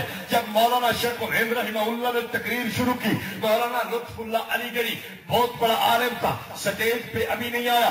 جب تقریر اپنے جوبن پہ پہنچی ہے، شیخ الہند نے دلائل دینے شروع کیے، منطقی اور فلسفی دلائل سے تقریر کو مزین کیا ہے. تو مولانا لطف اللہ علی گڑھی سٹیج پر تشریف لائے، شیخ الہند نے تقریر بند کر دی. سارے حیران. حضرت تھانوی رحمہ اللہ سوچ رہے تھے کہ آج مزہ آئے گا، مولانا لطف اللہ علی گڑھی دیکھیں گے کہ کیسا علم شیخ الہند کا ہے. شیخ الہند نے تقریر بند کی ہے. کسی نے بعد میں پوچھا حضرت تقریر بند کیوں کر دی؟ فرمایا بات یہ ہے تقریر تو میں کر رہا تھا، جب مولانا آ گئے تو میری طبیعت میں ایک بات پیدا ہو گئی کہ آج مولانا کو اپنا علم دکھانا چاہیے، تو میں نے فوراً تقریر بند کر دی ہے. میں پوچھتا ہوں بتا مجھے ایسے اکابر تجھے کہاں ملے گے؟ حضرت علی المرتضی اسد اللہ الغالب امیر المؤمنین رضی اللہ تعالی عنہ کافر کے اوپر بیٹھ کے اس کی گردن تلوار سے کاٹنے لگے ہیں. کافر نے منہ پہ تھوک دیا ہے، حضرت علی المرتضی نے اس کے تھوکنے کے بعد اس کو چھوڑ دیا. کسی نے پوچھا حضرت کیوں؟ فرمایا پہلے اللہ کی رضا تھی، اب نفس کہتا ہے اسے مارو، اب طبیعت کہتی ہے اسے قتل کرو، اس نے تیرے منہ پہ تھوکا اس لیے چھوڑ دیا میں نے. میں نے کہا میرے اکابر تو سیرت پہ یوں چلنے والے تھے، رحمت تو عالم صلی اللہ علیہ وسلم کے اوصاف کے یوں عامل تھے، سرکار کے اوصاف پہ یوں چلنے والے تھے.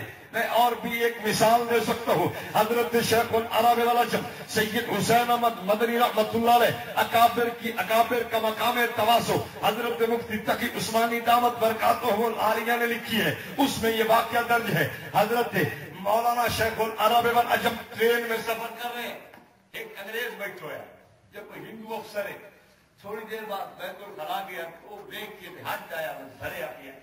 انہیں جناب طبیعت بڑی پریشان. حضرت سمجھ گئے کہ رولا کوئی پڑ گیا ہے اس بیچارے کو. جب حضرت نے جا کے بیت الخلا دیکھا تو واقعہ بھرا ہوا تھا. حضرت نے سگریٹ کی ڈبیاں کٹھی کی، لوٹا پانی کا بھرا صاف کر کے اسے رکھ کے پھر آ گئے اور اسے کہنے لگے جائیے جناب صاف ہے. وہ کہتا نہیں جی نہیں خراب ہے. حضرت نے فرمایا جائے تو صحیح، دیکھیں آپ صاف ہے، آپ کیسے گندا وہ تو صاف ہے. خیر نہیں، وہ گیا قضائے حاجت کے بعد واپس آیا، حضرت مدنی کی تعریفیں کرنے لگا. میں نے کہا مجھ سے پوچھ کہ میرے شیخ میرے امام نے قطب الارشاد نے شیخ العرب والعجم نے یہ کیوں صاف کیا ہے؟ میں بتاتا ہوں. مولانا روم رحمہ اللہ نے مثنوی میں لکھا ہے، مولوی احمد رضا خان نے ملفوظات اعلی حضرت میں لکھا ہے. ایک مہمان آیا رحمت دو عالم صلی اللہ علیہ وسلم کے پاس، مہمان کافر تھا. کون تھا؟ مولانا روم نے اس روایت کی شرح میں لکھا ہے کہ مومن ایک آیت سے کھاتا ہے اور کافر 7 آنگوں سے کھاتا ہے. 7 آنکھوں رجدا ہے، 7 آنگلیاں بھرتا ہے کافر. اس حدیث کی تشریح میں مولانا روم نے واقعہ لکھا ہے. ایک کافر مہمان ہوا، رات ٹھہرا، رسول پاک علیہ السلام نے ایک بکری کا دودھ پیش کیا، وہ پی گیا، دوسری کا، تیسری کا، چوتھی کا، پانچویں کا، 7 بکریاں کا دودھ پی گئی. رات کو سویا تو اس سے جناب جی ایسی حرکت ہوئی کہ بستر سارا خراب ہو گیا، اس کا پخانا نکل. اب ڈر کے اس نے سوچا لے بھائی کام تو خراب ہے، مسلمانوں کا میں کو چھوڑنا ہے، مسلمانوں کا میں ایج پکڑا ہے، انہیں مولوی بھی چاول پکڑنا کہتا ایج میں نہ اڑاونا. اس نے جلدی جلدی دروازہ کھولا اور بھاگا. اور مت کچھ فاصلہ میں نہیں تو میں رگڑے گئے. رحمت دو عالم صلی اللہ علیہ وسلم تشریف لائے. آپ نے جب کمرہ کھولا صحابہ ساتھ آ کے دیکھا بستر بھرا ہوا. آپ نے کوئی تان نہیں کیا، کوئی کراہت کا اظہار نہیں کیا. آپ صلی اللہ علیہ وسلم دھلوانے لگے. جب وہ دھویا جانے لگا اتنی دیر تک وہ کافر واپس آیا. آپ نے اسے دیکھ کے فرمایا کیا بات ہے، واپس کیوں آئے؟ آپ نے کوئی اس پہ اعتراض نہیں کیا. کوئی تاب نہیں کیا، کوئی تشریح نہیں کیا، کوئی ڈانٹا نہیں، کوئی اس کو جھڑکا نہیں ہے. وہ کہنے لگا بات یہ ہے کہ میری تلوار بھول گیا تھا میں، وہ یہیں رہ گئی، میں تو وہ لینے کے لیے آیا. اس تلوار پہ سونا اور چاندی لگا ہے، وہ بڑی قیمتی ہے، اس لیے میں لینے آیا ہوں. آپ نے فرمایا اٹھا دو. تلوار دے دی گئی. جب جانے لگا طبیعت میں یہ بات ہے، یار عجیب بات ہے، میں اتنا بڑا کام کر کے گیا ہوں اور مجھے کسی نے اف تک نہیں کیا.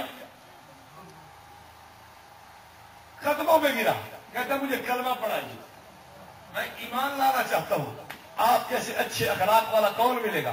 میں نے کہا دیکھ یہی بات کہنا چاہتا ہوں. میرے اکابر پر رحمت للعالمین صلی اللہ علیہ وسلم کے اوصاف کا عکس تھا، اس کے لیے میں حضرت مدنی کا واقعہ پیش کر چکا ہوں.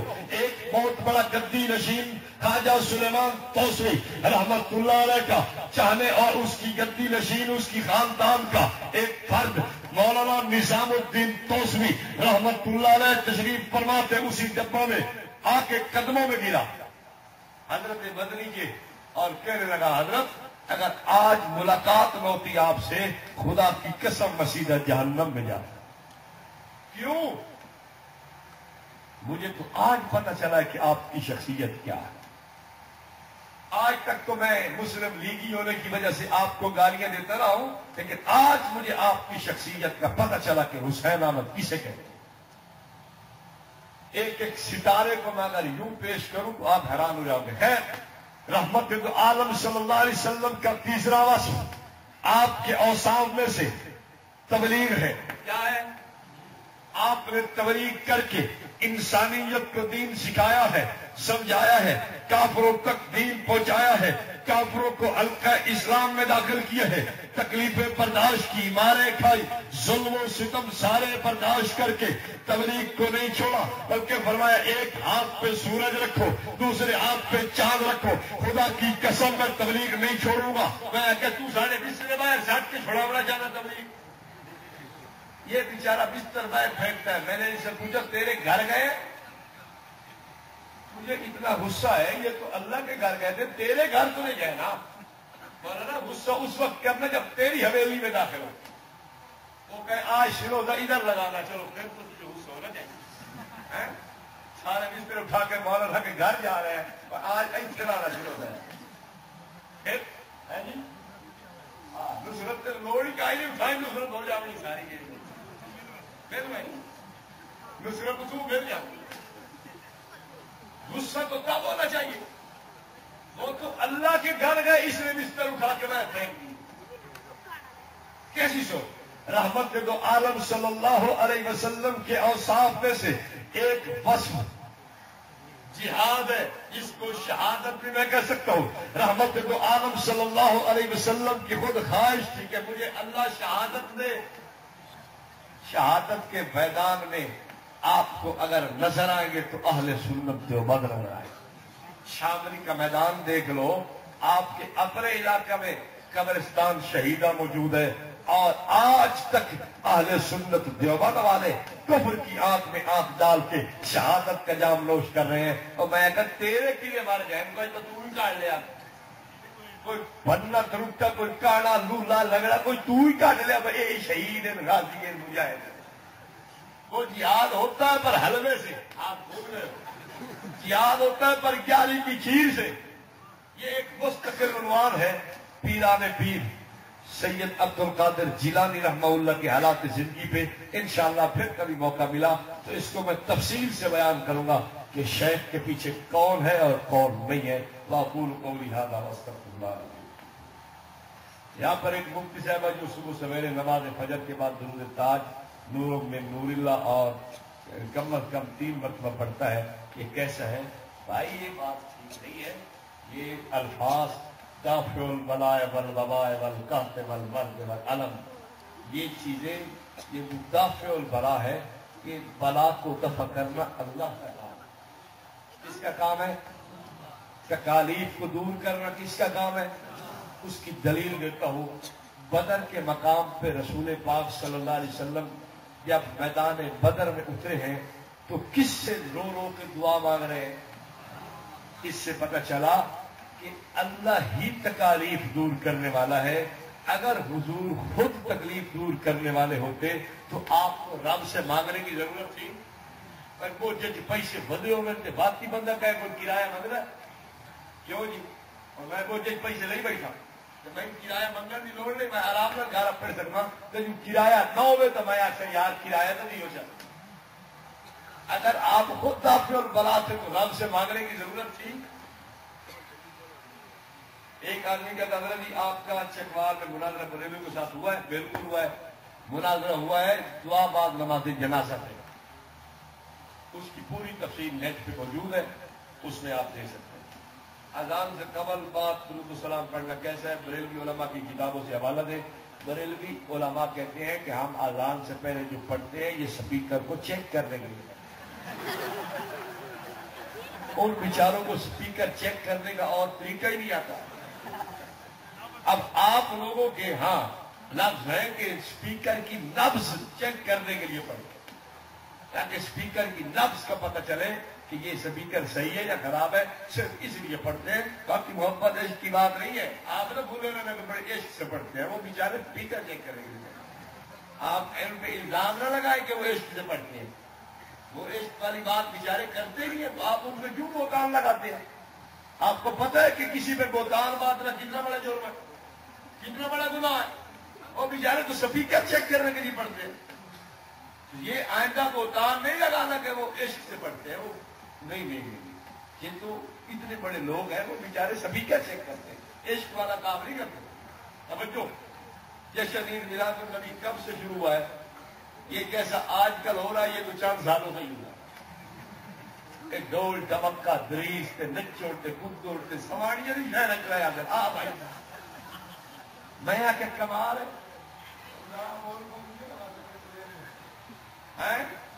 سارا منہ میرے میں کھلا ہو ان دنوں میں کام خراب ہی ہو گئی. جہانیہ میں اجلاس ہوا اس سال امن کرنے کی. آپ کو یہ بات سنانے لگا ہوں, اس سے خود سوچیں کہ یہ لوگ کہاں تک پہنچے ہوئے.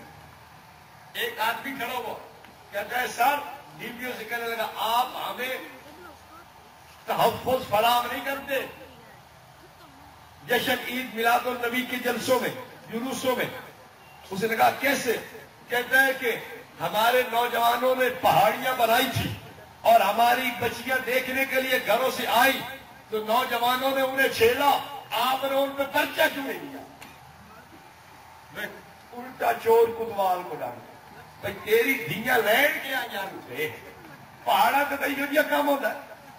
لوگ جی بھائی دیکھ اور کیا ہو شرم یہ کرنی چاہیے کہ میری جوان بیٹی جا کدھر رہی ہے, ادھر اس پہ خیال نہیں. یہ توجہ دیا جا رہا ہے کہ آپ نے ان کے خلاف پرچہ کیوں نہیں کیا. میں نے کہا ہم تو دیکھنے نہیں گئے تھے نا, کوئی پہاڑیاں بنانے والے ہی تھے نا, تو وہ تو تھوڑے اپنے آپ ساڈے نہ کہیں گا انہوں نے کچھ چھیڑ یا تو پچھڑے اور ساڈا کہڑا قصور ہے. بجائے یہ کہ تم ایسی خرافات کو بند کرو. ڈی پی او کو کہتا ہے کہ پرچہ کیوں نہیں ہوا, اور ڈی پی او یا تم کوئی جائے گا اور پرچہ کار دکھایا. ممتاز قادری کے خاندان کو آپ پنڈی کی جا کے پتہ کرو. علماء ہمارے جو ایک بہت بڑے دوست تھے انہوں نے بتایا, ہم ان کے گھر گئے, ان کی جماعت ان کے رشتے داروں کا باپ کا بھائیوں کا جماعت میں وقت لگا. وہ ایک نارمل آدمی تھا, نارمل عام آدمی تھا. اب بریلویوں نے اس کو اپنے قبضے کی بڑی کوشش کی ہے. اس کے نام پہ بڑا چندہ انہوں نے اکٹھا کیا اور سارا کھا گئے. چندہ کو اکٹھا کیا تھا لیکن وہ روپیے بھی نہیں تو گھر والے. پھر ان کی اپنے علماء نے سلمان تحصیل کا جنازہ پڑھایا. بھائی اگر ممتاز قادری تمہارا تھا تو سلمان تحصیل بھی تو تمہارا ہے نا. جنازہ تم پڑھا رہے ہو, افضل چشتی تو ادا پڑھائے. پھر اسمبلی کے اندر بیٹھ کر حامد سعید قاسمی نے پورے اسمبلی ہال میں دعا کرائی ہے سورت فاتحہ پڑھ کے سلمان تحصیل کے لیے. لگتا تو کیوں ہوا ہے کچھ نہیں. اب آپ بتاؤ, مولانا فضل الرحمان دامت برکاتہم العالیہ اور دیگر ہمارے اکابرین نے کہا تھا اس کا جنازہ نہیں پڑھنا. بادشاہی مسجد کے امام سے کہا گیا, اس نے کہا میں نہیں پڑھا سکتا جنازہ. پڑھایا تو تم نے خود.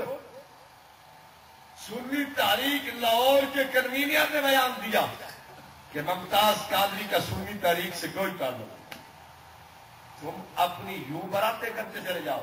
تمہارے طاہر القادری نے کہا کہ وہ شہید ہے اور یہ قاتل ہے.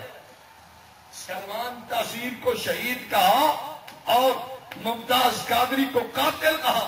یہ تمہاری کتاب لکھی ہے قلم کچھ اور کہتا ہے زبان کچھ اور کہتی ہے. یہ تم نے کتابیں لکھی ہیں اس کے خلاف. بات سمجھ آ رہی ہے؟ تو اگر تمہارا تھا تو تم نے تو اسے قاتل لکھا ہے. تم نے تو اس کے جس کو نے قتل کیا اس کو شہید کہا ہے, دعائے مغفرت کی ہے, سب کچھ کیا ہے. اس کا مطلب ہے تم دعا پاسے کرو ہوا ہے کہ دو بیڑیاں گھات رکھی جاؤ. بھائی اگر ایسے ہو تو اجتماع میں ایسے ہو تو اجتماع میں یاد رکھا تو دو بیڑی والا پار کبھی نہیں کرے. کیا حاجی امداد اللہ مہاجر مکی نے محفل میلاد منائی تھی؟ حاجی صاحب رحمت اللہ علیہ صوفی اور بزرگ آدمی تھے. دین میں ہمیشہ حجت عالم کی بات ہوتی ہے. حاجی صاحب اور ان لوگوں کے میلاد میں بڑا فرق ہے. آج کل جیسے ہم جلسہ سیرت النبی کرتے ہیں, رسول پاک صلی اللہ علیہ وسلم کے مطلب ذکر خیر پہ ہمارا جلسہ ہوا, اسی طرح کے ان کے بھی رسول پاک صلی اللہ علیہ وسلم کے ذکر اذکار اور آپ کی جو ہے نا وہ ولادت با سعادت کا تذکرہ, آپ کی زندگی کا بیان, آپ کی شان مقام, اس پہ وہ ایسی مجلسیں منعقد ہوتی تھی جیسے آج ہم بھی کرتے ہیں. یہ اور چیز ہے. جو تم میلاد کر رہے ہو حاجی امداد اللہ مہاجر مکی نہیں, میں اس کے کسی شگرد کی کتاب بھی نہیں دکھا سکتے, کسی مرید کی کتاب میلاد نہیں دکھا سکتے. جیسا میلاد تم کرتے ہو ایسا حاجی امداد اللہ مہاجر مکی نے دیکھا ہی نہیں. یہ کرنا تو کر دیا. باقی جو ہم کرتے ہیں, مثلا جلسہ رکھا آپ اب دیکھیں سیرت رحمت للعالمین تھا صلی اللہ علیہ وسلم جلسہ, تو آپ کے اوصاف, آپ کی شان مقام عظمت عزت ہمارے علماء نے بیان کی. تو ایسی مجالس منعقد کرنا ہم ثواب سمجھتے ہیں, اور ایسی ہی مجالس حاجی امداد اللہ مہاجر مکی رحمہ اللہ کے عامل ہوتا ہے. بزرگوں کا عرس منانا کیسا ہے؟ عرس سے پتہ کیا ہوتا ہے؟ عرس سے لکی رانی سرکس لگ رہی ہے, لارے شبہ رچ کتے کی لڑائی ہوتی ہے. ہاں آرے فلوار کا چمٹا بج رہا ہے جی, دامن کا تھیٹر چل رہا ہے. تھیٹر جانتے ہو؟ موت کا خوہ جانتے ہو؟ موت کا خوہ ہوتا ہے دوسرے نچلے ایک اور کر نہیں سو تھی وہ تو یہ کرے تھے ہوں تو سو جائے. یہ ایسا عرس کرنا جائز ہے؟ مجھے یاد نہیں رہا ورنہ میں اشتہار اٹھانا تھا. ابھی حال ہی میں ہمارا علاقہ جنگ میں ایک جگہ ہے 18 ہزاری, اس 18 ہزاری میں ایک دربار ہے 18 ہزاری پیر تاج الدین 18 ہزاری سے رحمت اللہ علیہ, ان کے عرس کا اشتہار چھپا ہوا ہے.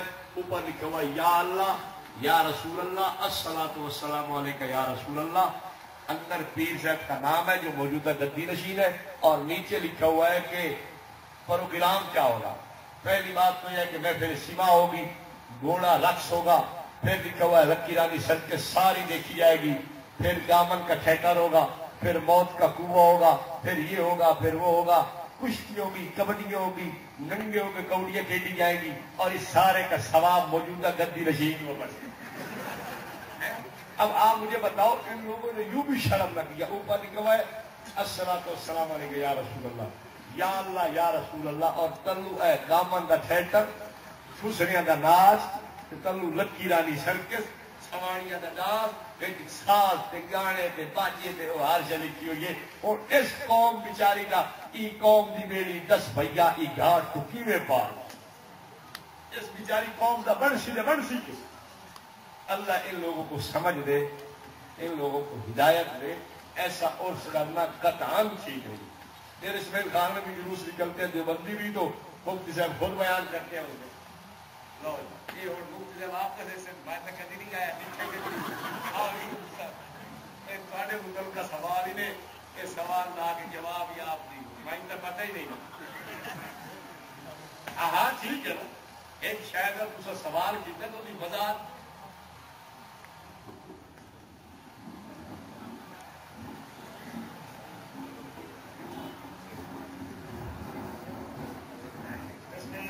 الرحمن الرحیم.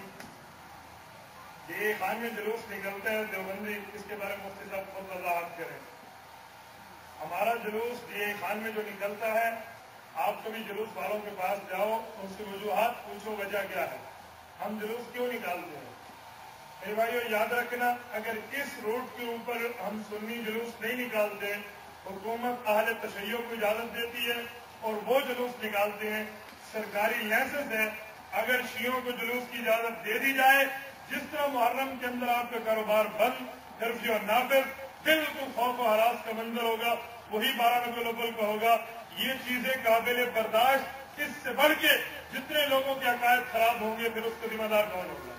جب تلی کبھی بلی جتائی فلی اختر افغانہ ہوا، جب دو بلاؤں میں اختیار ہو جاؤ پھر چھوٹی بلا کو اختیار کرو. ہم نے کہا عقیدے برباد نہ ہو، اس کی جگہ جلوس نکالو. ہاں کوئی یہ کہہ دے کہ یہ جلوس نکالنا ثابت نہیں ہے، بدعت ہے.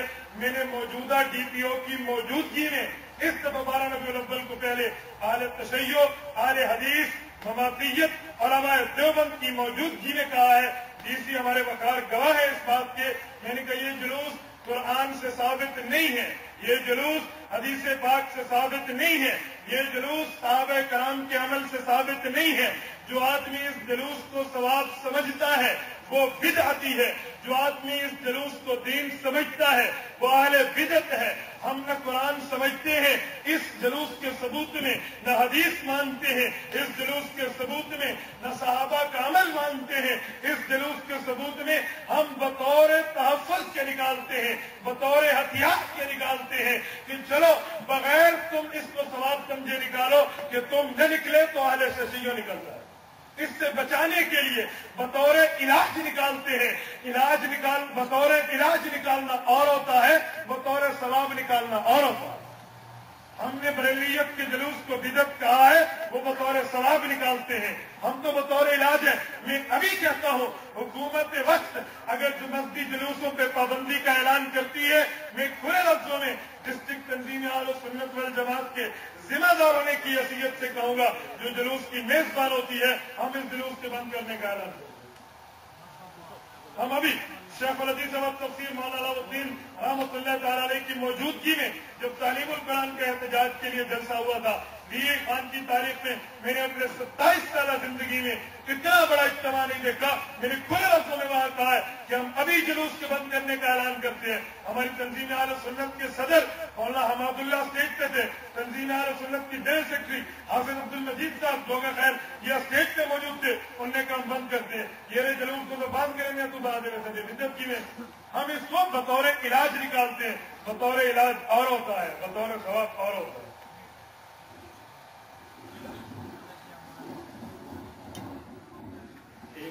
یہ آئی ہے کہ آپ کہتے ہیں نبی پاک صلی اللہ علیہ وسلم کی بارگاہ میں بولنا اونچی آواز سے جرم ہے. تو ایسا ہوا ہے کہ رسول پاک صلی اللہ علیہ وسلم کی اب روضہ پاک کے پاس مسجد نبوی میں خطیب اور اذان بھی ہوتی ہے، خطیب بھی ہوتا ہے، تو پھر وہ بھی اچھی نہیں ہے. اچھا آپ یہ بتائیں نبی پاک علیہ السلام کے زمانے میں اذان ہوتی تھی یا نہیں؟ زور سے ہوتی تھی یا اردو ہوتی ہے؟ زور سے ہوتی تھی نا. حضرت بلال کو اذان سکھائی کیوں گئی پتہ ہے آپ کو؟ اس لیے ترمذی میں ترمذی میں روایت موجود ہے کہ چونکہ حضرت بلال رضی اللہ عنہ کی آواز بہت اونچی تھی اس لیے ان کو اذان کے الفاظ سکھائے گئے کہ اذان آپ کا. اب آپ مجھے بتاؤ حضور موجود ہے، اذان ہو رہی ہے، تو شریعت نے اس سے روکا، منع؟ نبی پاک علیہ السلام نے خود منع. دوسری بات، رسول پاک صلی اللہ علیہ وسلم بیٹھے ہیں، ایک وفد آتا ہے، یہ سیر کی کتابوں میں موجود ہے. انہوں نے اپنا وفد ابو القیس ہے یا اس قسم کا وقت ہے، آپ صلی اللہ علیہ وسلم کی خدمت میں آئے. انہوں نے اپنا خطیب کھڑا کیا تو آپ نے بھی اپنا خطیب کھڑا کیا. چل بھائی اٹھ کے تقریر کا. حضور کی موجودگی میں اس نے تقریر کی. انہوں نے اپنا شاعر کھڑا کیا. حضور پر نور صلی اللہ علیہ وسلم نے اپنا شاعر حضرت حسان کو کھڑا کیا. تو وہ لوگ کہنے لگے آپ کا خطیب بھی جیت گیا اور آپ کا شاعر بھی جیت گیا. معلوم ہوا کہ نبی پاک علیہ السلام کی موجودگی میں تقریر کرنا یہ بھی شریعت کا مزاج ہے، اور نبی پاک صلی اللہ علیہ وسلم کی موجودگی میں اذان دینا یہ بھی شریعت کا کیا ہے. اس لیے تقریر بھی آج تک جاری ہے، اذان بھی جاری ہے. پتھروں کو بات ابھی بھی سمجھ نہیں آنی کہ اس وقت ہوئے بیچارے پتھر وہ دوسرے بھی سمجھ نہیں آئی، اس وقت وہ دماغ استعمال نہیں کریں گے. اللہ ان دعا گل سمجھنی پڑی.